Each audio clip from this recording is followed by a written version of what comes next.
Hello, everyone, and welcome to Lounging with Lo. As always, I am your host, Lo. Thank you so much again for joining me today. Guys, I'm so very sorry that, it's been a month since I've talked to you guys about anything Bond related. I have been giving you guys some time to listen to the Bond, um, the, the Bond overview of the franchise and also, giving you guys a little bit of time to just kind of get your thoughts together. I've been wanting to have you guys tell me some of your favorite Bond moments, any of your favorite Bonds, as well. And I'm also recovering from surgery, so I'm only 1 week out, but I've got another week to go until I can go back to my job. But guys, I want to thank you so much again for all your support. I did look on my Apple Podcast, which is where one of my podcasts is coming from. That I was giving a 5-star review, and whoever gave the 5-star review, thank you so very much for that. That gives me a little bit of more encouragement in that as well. So whoever said that, thank you so much. And I'm not sure if anybody else on Spotify, iHeartRadio, Amazon Music, or any other streaming services I have given me really good reviews. So thank you so much for that, guys. It gives me a little, again, it gives me that boost of confidence to keep going in this direction that we're going. So, while we're talking about Bonds, we're going to talk about our Bond girls. Now, Bond girls are just as important as the James Bond character itself. So, all of the information that I have today to share with my listeners is from Bond Girls Are Forever. It's a documentary that was done, I want to say probably I would say maybe about in the 2000s, so about over 20 or so years ago, I would say, because what they did was they just now put in a little bit of Skyfall in there, so they just did a little bit more into the Daniel Craig era as well, so, but the interviewer is Miriam Diabo. Now, Miriam Diabo is, one of the Bond girls in the Timothy Dalton era, which is Living Daylights. Now, she goes around the country and she finds most of the Bond girls from the 60s, 70s, 80s, some of the 90s, into the Daniel Craig era, and she interviews them about their experience with Bond and how it came to be for them, and things of that nature. So if you are a big documentary person, this is one I highly recommend. And if you're a James Bond as well, this is a double bonus for you as well. So we have a lot of information to cover today because of the almost month hiatus I've been on. Let's go ahead and get started, guys. Okay, so as everybody probably is already aware, Pinewood Studios is the soundstage where most of the Bond films were done and where most of the Bond girls have done most of their scenes. And it's named after 007 as well, so that's what happens in the very beginning. So we talk about the very first Bond girl. Her name is Ursula Andress. She played Honey Rider in Dr. No. Now, she is the epitome of what a Bond girl should look like. Very sexy, beautiful, but Ursula wanted to bring the more athletic, sporty type of character instead of Honey Rider, because in the 60s, everyone who has lived through the 60s knows that Marilyn Monroe was the big actress that brought that sex appeal to most of her movies that she was in with her other actor cohorts. And, there were a lot of Bond girls or actresses beyond Ursula that just try to live up to her. Because again, she's iconic, she's legendary, and she's just an amazing actress. We had Daniela from the movie From Russia with Love. She's the next Bond girl. Inside of Goldfinger were, for a brief scene, was Shirley Eaton. Now, here's a little bit of a fun fact here, guys, and um, it kind of, I mean, but it's also a spoiler alert as well. So if you guys have never seen Goldfinger on this point, stop the podcast. But if you guys have seen Goldfinger, if you guys remember, um, Bond explains to M, who is played by Bernard Lee, and we're going to talk about M here in just a few minutes, but when exotic dancers, or at least dancers in particular, are covered in gold paint, what you have to do is you have to leave a bare patch of skin, and what that allows it to do is it allows the skin to breathe to while you're dancing. I mean, you can be covered head to toe, but as long as you leave a small bare patch somewhere, whether it be on your leg, your arm, your elbow, somewhere on your face, you're anywhere, obviously, it allows you to breathe. So that's a little bit of a fun fact about gold paint, especially for all my trivia people out there. But like again, Shirley Eaton played a little bit of that role, and then we have another Bond woman, I'll say, but they're Bond girls. Honor Blackman. Now she played, and this is actually her name, guys, and I'm not kidding around. Her name is actually called Pussy Galore, so we'll just call her Miss Galore. But Miss Galore worked with Ulrich Goldfinger, who was one of the villains in Goldfinger. And there's a little bit of an interesting fact about her character and in the movie and also in Ian's book. She's supposed to be something different, but they played off of that. And if you watch the documentary, she'll tell you exactly what that is. So when she told her mom about her having the role of Miss Galore, her mom was asking her, why in the world can you not play nice parts? Well, she was telling her mom that, it's good to play a toughie than a goody two shoes. It's like, I mean, come on. It's a nice change of pace for Honor. Well, and then you have Thunderball. Now, Thunderball, this is where we see two Bond girls. One is played by Claudine Auger, who plays Domino, and then the wonderful Luciana Paluzzi, she plays Fiona.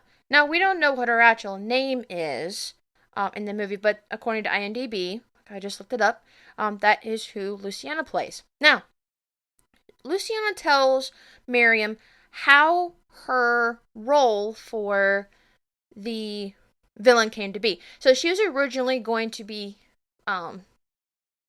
wanting to do the Domino role, which was, the Bond girl, the love interest. So after her screen test, she waited for a phone call. Well, she got the call. And she's like, well, they told me they have good news and bad news. Like, okay, well, just give me the bad news first. Well, the bad news is you didn't get the role for Domino, what you screen tested for. However, and this is kind of the however that most actresses or actors kind of are very hesitant about. They said, however, the good news is we would like for you to play the villainess in this movie. And she said that it was a lot more fun to play that part when she got that call. Now, obviously, after Thunderball, the 70s came around. And obviously, as the decades change, so does Bond, and so do the Bond girls.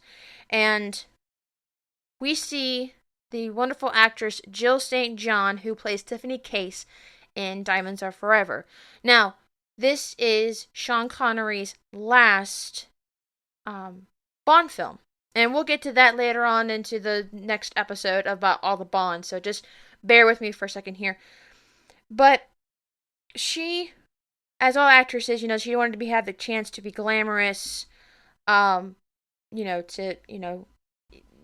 an actress, but she was saying that, women from the 70s were starting to take charge of their own lives and was happy to portray that in Diamonds Are Forever. And, she played a really interesting role there as well, and she did a very, very wonderful job in there. Now, in 1973, unfortunately, because of the hiatus of who was going to be the next Bond, they got Roger Moore involved. And when Jane Seymour was interviewed, now she played Solitaire in Live and Let Die, she made a very interesting comment that kind of raised a question. So she was saying that, most of the Bond women from probably Roger Moore up until a certain point in the franchise, she said that most Bond women were needing to be rescued, either by the villain, so in her case it would be Dr. Kananga from Live and Let Die for her character, or even Bond himself. Now, she said that James Bond could be a villain because of the way that the character changed her character's destiny. Now, if you ever watch Live and Let Die, you'll kind of get an understanding of her character. Now, her character is a psychic. She believes in the tarot cards, unfortunately. Live and Let Die is a very interesting concept because of what the story is about, but it has a bunch of I wouldn't say voodoo, but it's just my dad doesn't like to watch the movie because of that, all the things that happened in there, but it's still a good movie. I mean, like I said, this is Roger Moore's very first debut of that. But that was very interesting to know about how Jane Seymour considered Bond to be a villain because of what he did to her character. Now, another first inside of the Bond franchise is the only actress to play two roles in the franchise. Maud Adams, she plays the love interest of Francisco Scaramanga in the movie The Man with the Golden Gun, who is played by the wonderful and late Christopher Lee. And she also played the main Bond girl in Octopussy, and that's really her name. So we'll just call her Octo for short. But and when they were looking at the films, she just like I'd never watched my film, so I don't know how I did or anything like that. But she was very shocked to see, how young she looked and on that time frame and things like that. But they also discovered how physically aggressive James Bond came to be. Now, you've had a few slapping moments in the Sean Connery, and also, oh my goodness, I forgot about George Lazenby. That's probably why he um, wasn't very recognizable either. But George Lazenby's character, again, for Bond, he was slapping the main girl around as well, who's played by Diana Rigg. She played the love interest. And then also in that movie On Your Majesty's Secret Service, that was before I believe Diamonds Are Forever came around. James Bond had to break his cardinal rule. And if you watch the movie, you'll find out what the cardinal rule is, and then anything else that led to that point. But back to the 70s again. So again, I apologize. I must have scheduled that in my notes, and I did not realize that. So I do apologize. But Jill was talking about women in the 70s. Like I said, they were starting to take charge of their own lives, and was happy to portray that inside Diamonds Are Forever, like I probably mentioned already. And so we're going to talk about Moonraker. Moonraker is from the 70s as well. This was kind of like what happened with Star Wars when it brought that space age, and also Star Trek I think that was from the 60s as well. So we have a lot of those. But then we also, inside of Moonraker, we have the wonderful Lois Chiles. Lois Chiles plays Dr. Holly Goodhead. Now, again, if you've never seen Moonraker or anything like that, stop the podcast now. But she was the best of both worlds. She was a scientist. She knew how to fly a rocket. She's very strong. She's very independent, and she's very smart. So she's actually a CIA agent, working the same case as Bond, but they don't realize it towards the middle of the movie. But again, never seen it. Spoiler alert. But we've also had some wonderful Bond girls from the Roger Moore era as well. And for Your Eyes Only, we have the wonderful Carol Bouquet. She played Melina. And then we have Lynn Holly Johnson, who played BB, the ice skater. And then inside of The Spy Who Loved Me from Roger Moore, we have the wonderful Barbara Bach. Now, she played the KGB agent named Triple X, who is a lot like James in that way as well. Let's see, I think... Oh, A View to a Kill. We had the wonderful Tanya Roberts. She played Stacy Sutton. Now, I didn't realize this until I looked her up later on. Tanya Roberts actually plays in That 70s Show. She's the stepmom of Donna. Like, why does she look familiar? Like, oh my gosh, that was it. Interesting bit of trivia there, guys. So after that, we have the 80s. Now, this is where Miriam comes into play. And again, as every decade changes, so do the women. And so does Bond. Now, again, Miriam Diablo, she plays Kara in Living Daylights. And then we also had Carrie Lowell, who played in License to Kill. And Carrie, she played Pam Bouvier.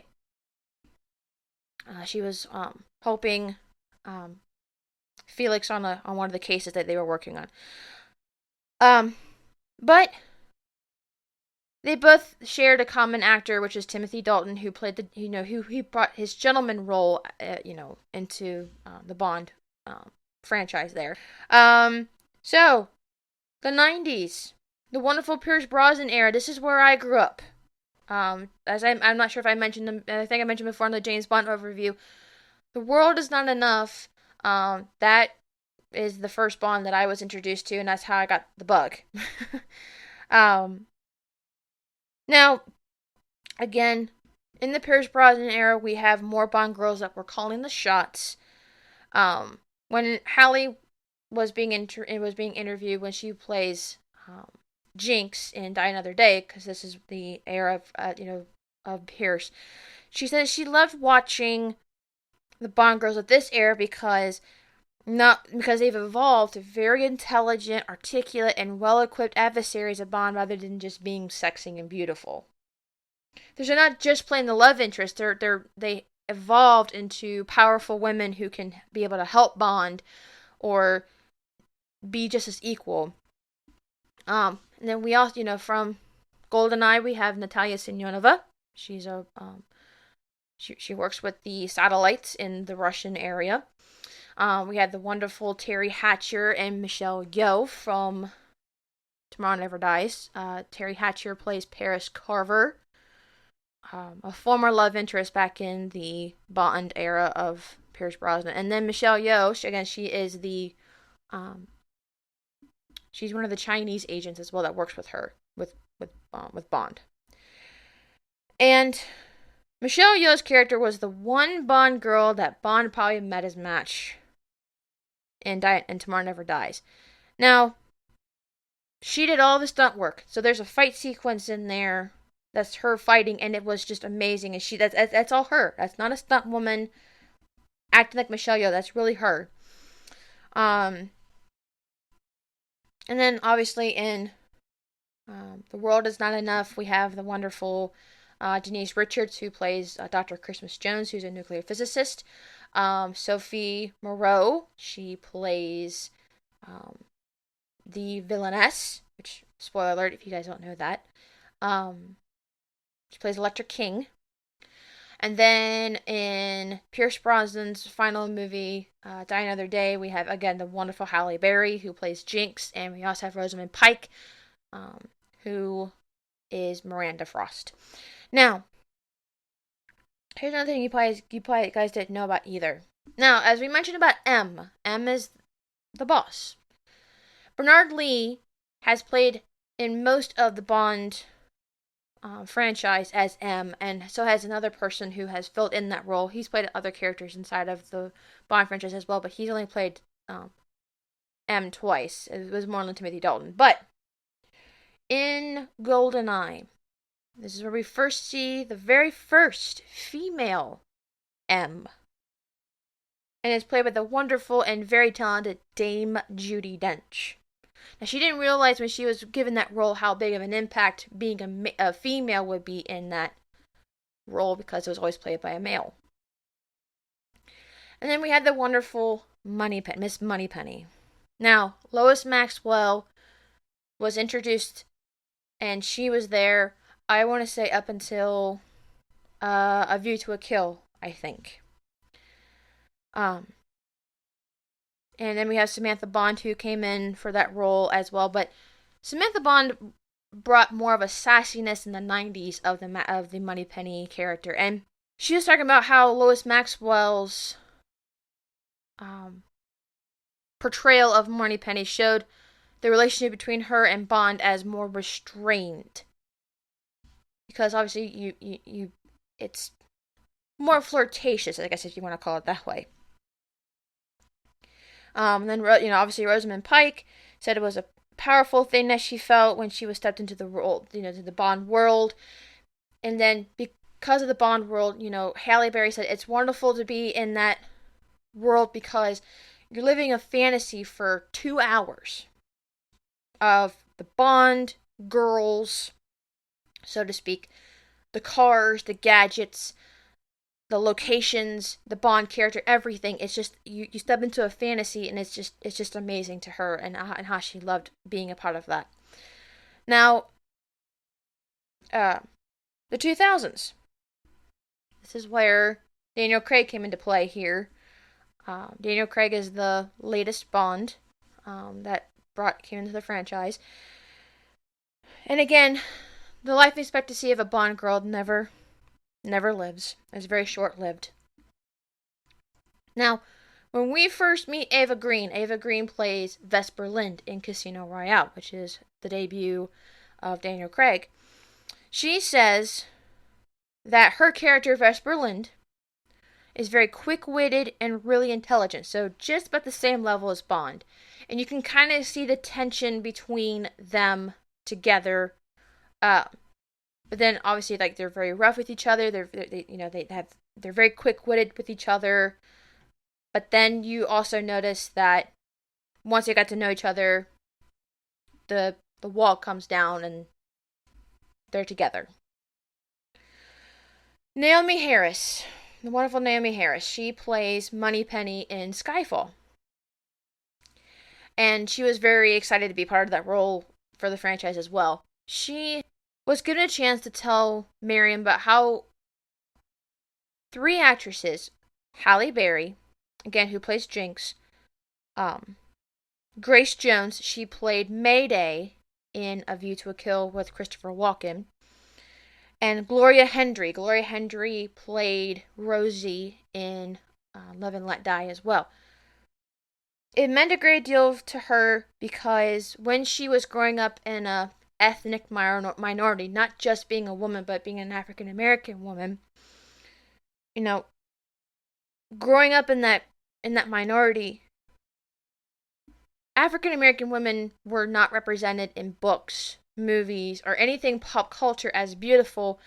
But over time, she says, that they have realized that they are beautiful, but in their own ways. Obviously, Grace Jones is, she's very muscular, but she's still beautiful. Gloria Hendry, even though she played a very short role, she played a role there for a short amount period of time, she was beautiful in that way as well. Same thing with Halle Berry. She played opposite of Pierce Brosnan's character in Die Another Day, but she's just as beautiful as well. So guys, I know that I gave you a lot of information, and I'm so very sorry, but like I said, I want to give you guys as much information from having almost a month off from my um, from this, but you can listen to me on Apple Podcasts, iHeartRadio, Spotify, Pandora, Amazon Music. You can listen to me on my RSS feed website. It's on my Facebook page. Um, Guys, I want to thank you so much for joining me today. And next time we're going to talk about how the Bonds came to be. All the actors, from the late Sean Connery all the way up to Daniel Craig. Hopefully I'll have a little bit more information about this as well. But if you guys want to get a head start on watching that, you can watch a documentary called Everything or Nothing. And again, that's on Amazon Prime if you want to watch on the Prime videos there. Or if you want to have Apple TV, you can buy it through there. You can buy it or rent it there. Just so you can get a head start on that. That's where most of my information will be coming from as well. But guys, let's lounge together. Thank you so much for joining me today. Have a good one.